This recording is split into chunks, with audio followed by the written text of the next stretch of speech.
நீங்கள் பார்த்துக் கொண்டிருப்பது உங்கள் விஜய். வெல்கம் டு நடந்தது என் அனைவருக்கும் கோபிநாத்தின் அன்பு வணக்கம். ஒரு 8 மாத கர்ப்பிணி பெண் அவருடைய கழுத்தை அறுத்து மலையிலேருந்து தள்ளி விட்டு கொல்லுவதற்கான முயற்சியை ஒருத்தர் சமீபத்தில் செஞ்சார். அப்படிப்பட்ட ஒரு கோரமான நடவடிக்கையில் ஈடுபட்ட அவரை கைது செய்ய ரொம்ப நாள் ஆயிடுச்சு. வலது காதுல இருந்து இடது காது வரைக்கும் கழுத்தை சுத்தி கத்தியால வெட்டப்பட்ட பெரிய தழும்பு. கழுத்துல காயம்பட்டப்ப சுவாச குழாய் பாதிக்கப்பட்டதால மூச்சு விடுறதுக்காக செயற்கையா மாட்டப்பட்டிருக்கிற பிளாஸ்டிக் குழாய். பல அபாயகரமான கட்டங்களை தாண்டி உயிர் பிழைச்சிருக்காங்க மீனா.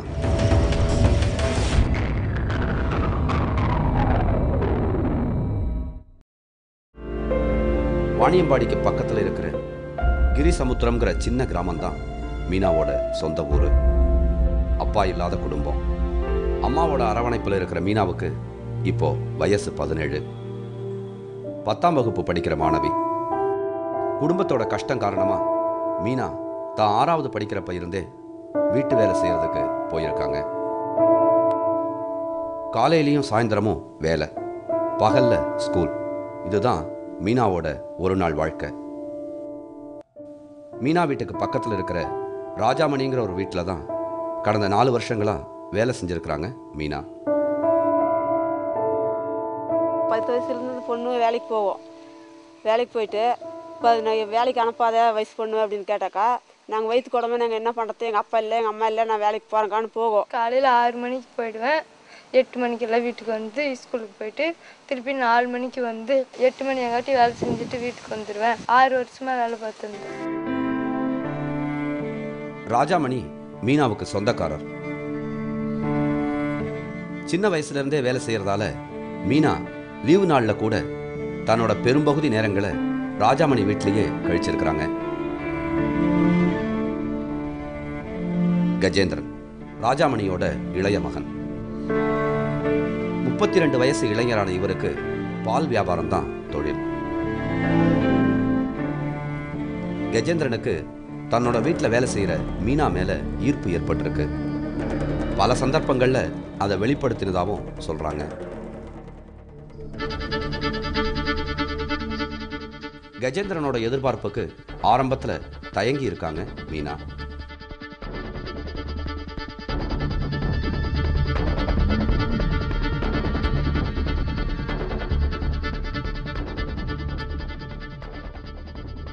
ஆனா கஜேந்திரன் மீனாவை காதலிக்கிறதா சொல்லியிருக்காரு. கல்யாணம் பண்ணிக்கிறேன்னு உத்தரவாதமும் கொடுத்திருக்காரு. அதை நம்பி கஜேந்திரனை விரும்ப ஆரம்பிச்சிருக்காங்க மீனா.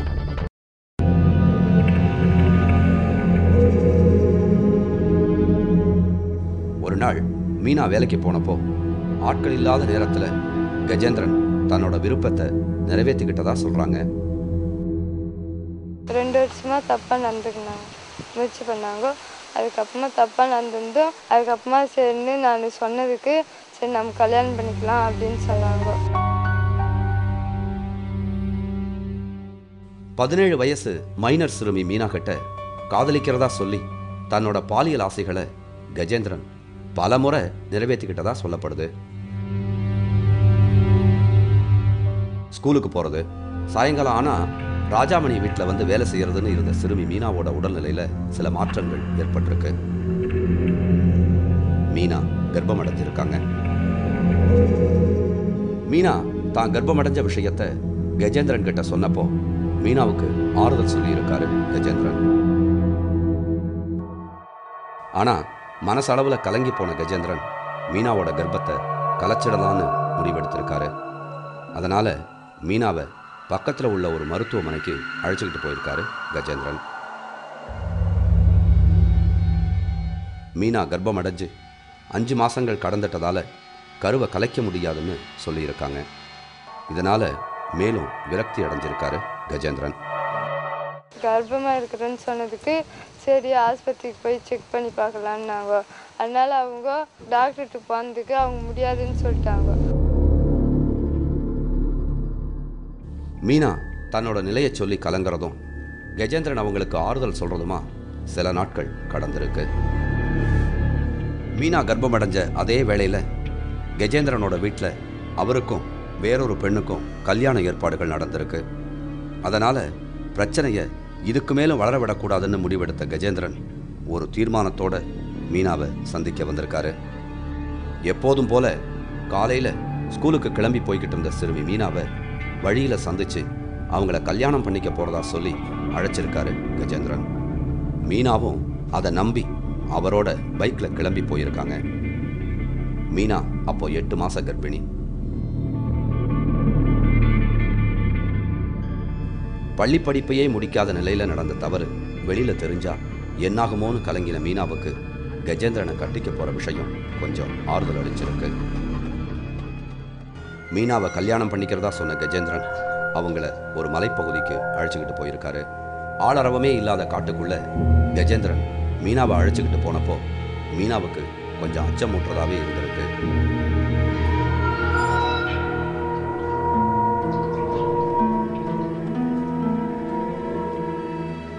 காட்டுக்குள்ள ஒரு கோவில் இருக்கிறதாவும் அங்க வச்சு மீனாவை கல்யாணம் பண்ணிக்க போறதாவும் சொல்லி இருக்காரு கஜேந்திரன். ஆனா கஜேந்திரன் வேற ஒரு திட்டத்தோட வந்திருக்கிற விஷயம் அப்போ மீனாவுக்கு தெரியாது. மலைப்பகுதிக்குள்ள கொஞ்ச தூரம் போனதுக்கு அப்புறம் சாவியை பைக்லேயே வச்சுட்டு வந்துட்டதா சொன்ன கஜேந்திரன் அதை எடுத்துக்கிட்டு வந்துடுறேன்னு சொல்லிட்டு மீனாவை அங்கேயே இருக்க விட்டுட்டு மலையில இருந்து கீழே இறங்கியிருக்காரு.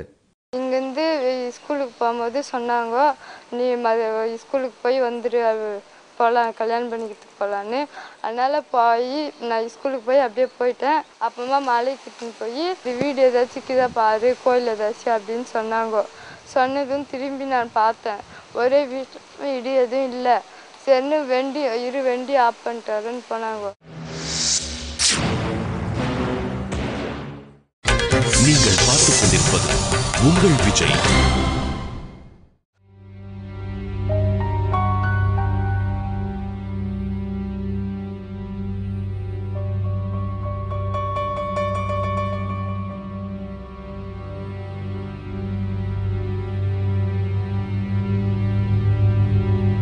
மலையடிவாரத்துக்கு வந்த கஜேந்திரன் பைக்கில் தான் மறைச்சி வச்சிருந்த கத்தியை எடுத்துக்கிட்டு மலை மேலே ஏறி இருக்காரு. காட்டுக்குள்ள நின்ன மீனாவுக்கு பின்னால மெதுவா போன கஜேந்திரன் தான் மறைச்சி வச்சிருந்த கத்தியால மீனாவை வெட்டினதாகவும் பிறகு மலை மேல இருந்து ஒரு பள்ளத்துக்குள்ள மீனாவை தள்ளி விட்டதாகவும் சொல்லப்படுது.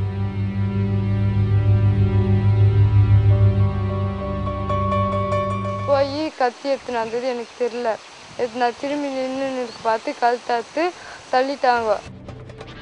பள்ளத்துக்குள்ள விழுந்த மீனா வெட்டுக்காயங்களோட பேச முடியாம தவிச்சிருக்காங்க. நடந்ததையெல்லாம் வெளியில சொல்ல மாட்டேன், என்னை காப்பாத்துங்கன்னு செய்கையால சொல்லியிருக்காங்க.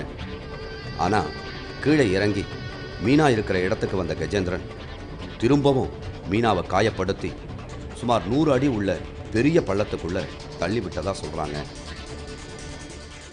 நான் யாருக்கிட்டையும் சொல்லலை, என்னை இட்டுன்னு போயிட்டு திருப்பி அப்படின்னு சொன்னேன். அதுக்கு இன்னொரு முறை கழுத்தை அறுத்துட்டு இன்னும் பள்ளத்தில் தள்ளி விட்டு வந்துட்டாங்க. வயிற்றுல குழந்தை, கழுத்து அறுபட்ட நிலை, மலையில உருண்டு விழுந்ததால ஏற்பட்ட பலத்த காயங்கள், இத்தனை ரணங்களோட சுமார் 3 மணி நேரம் மயங்கி கிடந்திருக்காங்க மீனா. லேசா நினைவு திரும்ப தட்டு தடுமாறி அத்தனை வலிகளையும் தாங்கிக்கிட்டு மலைப்பகுதியிலிருந்து வெளியே வர முயற்சி பண்ணியிருக்காங்க. நான் மொல்லமாக ஏறி வர ஆரம்பித்தேன். அதுக்கப்புறமா தண்ணி அதிகமாக தாகிச்சு. தண்ணி தாகத்துலேயே கொஞ்ச நேரம் படுத்து தூங்குவேன். தூங்கிட்டு அதுக்கப்புறமா முழிச்சு பார்த்தா இன்னும் வெயில் அதிகமாக இருக்கும். அதுக்கப்புறமா மொல்ல ஏறி ரோடுக்கு வந்தேன். ரோடுக்கு வந்ததும் அங்கே யாரும் 4 பேர் வந்தாங்க. வந்து கூப்பிட்டேன் நான். அவங்க யாரும் வயசானவங்கன்னு சொல்லிட்டு போயிட்டாங்க. திருப்பி கொஞ்ச நேரம் பார்த்து வந்து தண்ணி கேட்டேன், கொடுத்தாங்க. குடிச்சா வாய்க்குள்ளே போகல. அதுக்கப்புறமா ஆம்புலன்ஸுக்கு ஃபோன் பண்ணி வர வச்சு என்னை அனுப்பிச்சாங்க.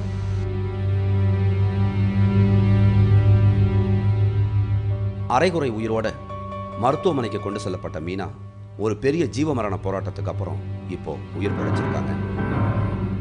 அவங்க வயிற்றுல இருந்த சிசு மலையிலிருந்து விழுந்தப்ப ஏற்பட்ட அதிர்ச்சியால அங்கேயே இறந்து போயிருக்குது. மீனாவோட அடுத்த கட்ட மருத்துவ செலவுக்கு கூட வழி இல்லாமல் ரொம்பவே கஷ்டப்படுது அந்த ஏழ்மையான குடும்பம். ஒரு மாதமாக தான் இப்போ முழுசாக பேச்சு நல்லா பேசுது. அதுவும் அந்த பைப் எடுத்துகிட்டா பேச முடியதில்லை. அந்த பைப் போட்டுட்டா கொஞ்சம் பேசுகிறா, அந்த பைப் எடுத்துகிட்டா சுத்தமாக பேச வரதில்லை. மருந்துக்கெல்லாம் கூலி வேலைக்கு போனால் தான் ஒரு நாளைக்கு 50 ரூபா கிடைக்குது. அந்த கூலி வேலைக்கு போனால் தான் உனக்கு ஒரு நாளைக்கு 50 ரூபானா 10 நாளைக்கு எவ்வளோ ஆகுதுங்க? அந்த கூலி வேலை வச்சு நான் ஆஸ்பத்திரிக்கு போக முடியாதுங்க.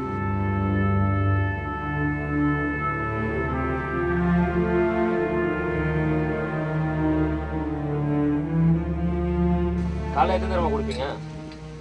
காலையில் எத்தனை தடவை, சாயங்காலம் எத்தனை தடவை? பசி எடுத்தா குடிக்கும். சோறு வந்து இந்த இது எடுத்துட்டா தான் சாப்பிட முடியுது. அது அப்படியே போது.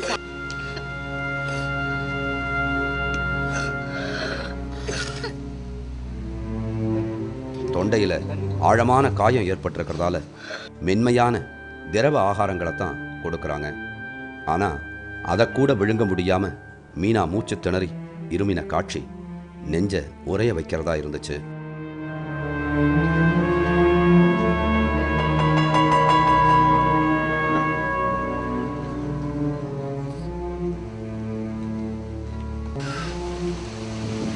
எப்போ முடியலையா? கஷ்டமா இருக்கா?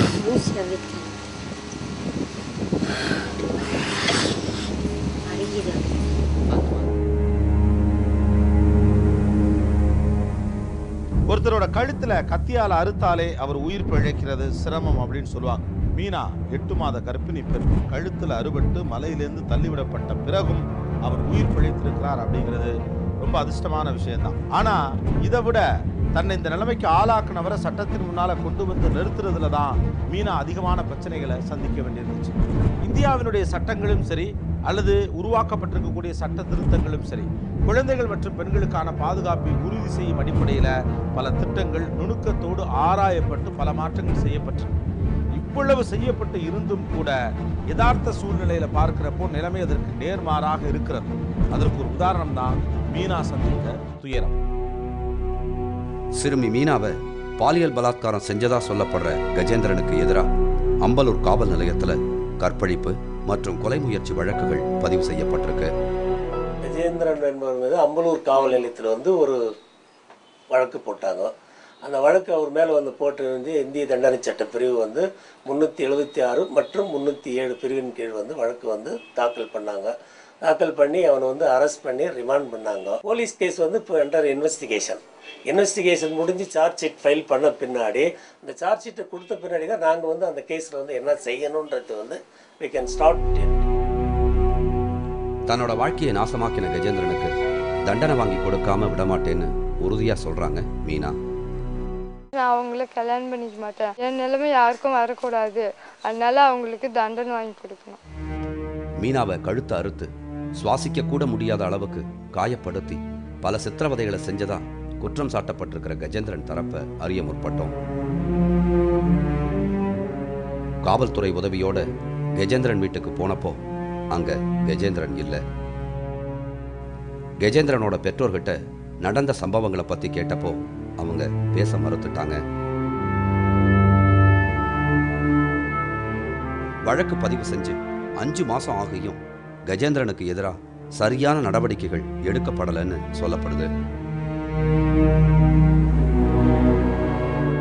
தற்போதைய மருத்துவ செலவுக்கு கூட வழி இல்லாம ரொம்பவே கஷ்டப்படுற சிறுமி மீனாவோட குடும்பத்தால இந்த வழக்கை மேற்கொண்டு நடத்தி வெற்றி பெற முடியுமான்னு கேள்விகள் எழுந்திருக்கு. தந்தையில்லாத குடும்பத்துக்கு அரவணைப்பா இருக்கிற சிறுமியோட பெரியப்பா கிட்ட சிறுமி மீனாவுக்கு நடந்த கொடுமைகளை பத்தி விசாரிச்சோம். 4 வச்சுட்டாங்க, கல்யாணம் ஆகி போய் 4. இந்த பொண்ணு இந்த மாதிரி இருக்குது. இது கட்சியில் இந்த பொண்ணு என்ன பண்ணுறது, இவன் வகை தெரியாதனமாக தான் போய் கொண்டு போய் சரி அவன் ஒழிச்சு போட்ட யார் மேலேனா போயிட்டான் அப்படின்னு கொண்டு போய் இவன் இப்படி பண்ணிவிட்டான். யார் மேலே போயிட்டோம், காடாது போயிட்டு அந்த பள்ளத்தில் ஒரு 4 நாள் இருந்துட்டு யாருக்கும் தெரியாமல் யாரும் என்னன்னு சொல்லி அப்புறம் துட்டு கிட்டு கொடுத்து கூட மீந்து வந்துடலாம் இல்லையா. சிறுமி மீனா கொலை முயற்சிக்கு உள்ளாகி இப்போ கஷ்டப்படுறதையோ வயிற்றில் இருந்த குழந்தை இறந்து போன விஷயத்தையோ பொருட்படுத்தாம பெரியவர் பெருமாள் சிறுமிக்கு எதிராக பேசின விஷயங்கள் ரொம்பவே அதிர்ச்சி அளிக்கிறதா இருந்துச்சு. இப்போ அவனுக்கு தண்டனை வாங்கி கொடுத்துட்டா மட்டும் நமக்கு என்ன வரப்போகுது? அவனுக்கு தண்டனை வாங்கி கொடுத்துட்றோம். இப்போ அது ஒன்றும் பெருசு இல்லை. தண்டனை வாங்கி கொடுக்குறது கொஞ்ச நேரம் வேலை. தண்டனை வாங்கி கொடுத்துட்றோம். தண்டனை வாங்கி கொடுத்து போய்ட்டு அப்புறம் நம்ம என்ன பண்ண போகிறோம்? அதனால் நான் என்ன சொன்னேன்னா, அது பாதிக்கப்பட்டதுக்கு ஏதோ ஒன்று கொடுத்துரு, அந்த பொண்ணு அதில் பொழைச்சிக்கட்டும். தண்டனை வாங்கி கொடுக்க க்ளீனாக வாங்கி கொடுக்கலாம். இப்போ அவன் செஞ்சுக்கிற வேலைக்கு அவனுக்கு தண்டனை வாங்கி கொடுக்கறதுனால நமக்கு எந்த இதுவும் கிடையாது. ரெண்டாவது இன்னொன்று, இது நல்லா சரியான பொண்ணாக இருந்தால் எப்போ அவன் கையை வச்சானா அங்கே மறாவது நாள் போகலாமா? அவன் சொல்கிறான், அவன் ஆத்துறதுக்கு 1000 சொல்லலாம். அவன் ஆம்பளை. இப்போ அவன் 5 பொண்டாட்டி கட்டிக்கலாம். நீ பெண்ணு, நீ என்ன பண்ண முடியும்? இப்போ அவன் என்ன இப்போ செய்கிறது செஞ்சு போட்டான். அவன் என்ன பண்ணுறான்? அப்போ ஒன்று எத்தையோ ஒன்று இல்லைன்னா 4 பேர் தண்டனை கொடுப்பானா? சரி, தண்டனை வச்சுருவங்க கல்யாணம் பண்ணிக்கிறான்றான் அவன். நீ பெண்ணு, நீ தான் உஷாராக இருக்கணும். பெண்கள் மற்றும் குழந்தைகளுக்கான உரிமைகள், பாதுகாப்பு, இது இரண்டும் எந்த தேசத்தில் சரியா இருக்கோ அந்த தேசம் உயர்வான தேசம், நாகரிகமான தேசம் அப்படின்னு சர்வதேச அளவில் பார்க்கப்படுது. அஸ் அ கண்ட்ரியா இந்தியாவும் கூட அதை நோக்கித்தான் முன்னேறி கொண்டிருக்கிறது, முயற்சித்து கொண்டிருக்கிறது. ஆனால் அடிப்படை நிலையிலிருந்து பார்க்கிற போது அது குறித்த மாற்றங்கள் மக்கள் மனதில் எந்த அளவுக்கு இருக்கு அப்படிங்கிறது மிகப்பெரிய கேள்விக்குறிதான். பெண்களுடைய உரிமை குறித்தும் பாதுகாப்பு குறித்தும் சராசரி மனிதனுடைய மனநிலை என்னவாக இருக்கிறது அப்படிங்கிறது தான் கஜேந்திரனுடைய உறவினர் அந்த பெரியவர் வார்த்தைகளாக முன்வைத்திருக்கிறார். தொடர்ந்து பேசுவோம் இடைவேளைக்கு பிறகு.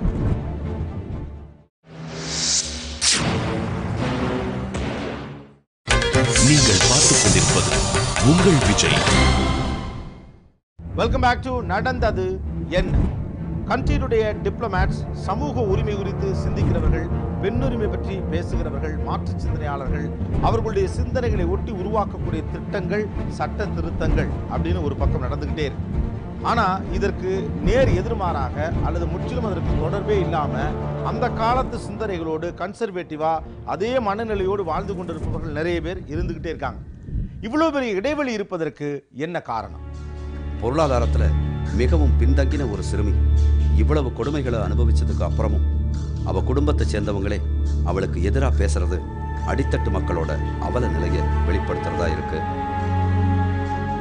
இந்த சம்பவம் சமூக ஆர்வலர்கள் மத்தியில பெரும் ஆதங்கத்தை ஏற்படுத்தி இருக்கு.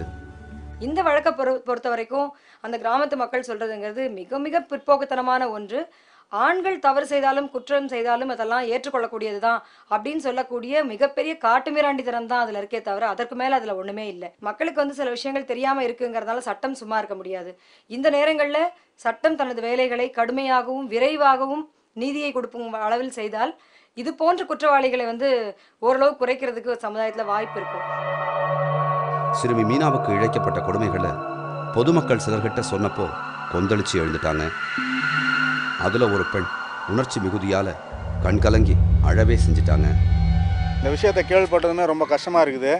இது மனசாட்சிக்கு ரொம்ப விரோதமான ஒரு செயல். இது இந்த வேலையை மற்ற பையன் செய்யாத அளவுக்கு நல்ல ஒரு கடும் தண்டனையாக இந்த பையனுக்கு கொடுக்கணும், கண்டிப்பாக கொடுத்தே ஆகணும். வேலை செய்கிறதுலாம் இதுமாரி ஒரு பிரச்சனைகள் வருதுன்னா யாரால இப்போ நம்பி எங்கே வேலைக்கு போக முடியும்?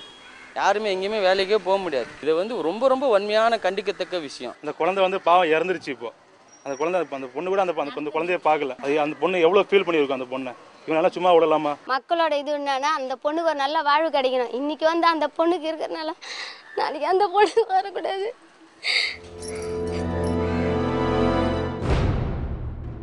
பெண்களுக்கு எதிரான குற்றங்கள் நடக்கிற போது அந்த குற்றத்தை செய்தவரை உடனடியாக சட்டத்தின் பிடிக்குள் கொண்டு வருதல், அவருக்கு கடுமையான தண்டனை வாங்கி தருதல், இது போன்ற சம்பவங்கள் அடிக்கடி நிகழ்கிற போது பெண்களுக்கு எதிராக குற்றமளிப்பது மிகப்பெரிய தவறு என்கிற ஒரு பரவலான சிந்தனையை நிறைய பேரிடம் ஏற்படுத்த முடியும். ஆனால் நிலைமை எப்படி இருக்கு அப்படின்னா, பெண்களுக்கு எதிரான குற்றங்கள் நடக்கிற போது அதிகாரத்தை பயன்படுத்தியோ அல்லது லஞ்சம், ஊழல் போன்ற விஷயங்களை பயன்படுத்தியோ குற்றவாளிகள் எளிதாக தப்பிக்கக்கூடிய சூழல் அடிக்கடி நடக்கிற காரணத்தினால் பெண்களுக்கு எதிரான குற்றங்கள் குறித்து ஒரு மழுங்கலான சிந்தனை சமூகத்தினுடைய அடித்தளத்தில் புரையோடி போய் கிடக்கிறது. மீண்டும் நாளை சந்திப்போம். நன்றி, வணக்கம்.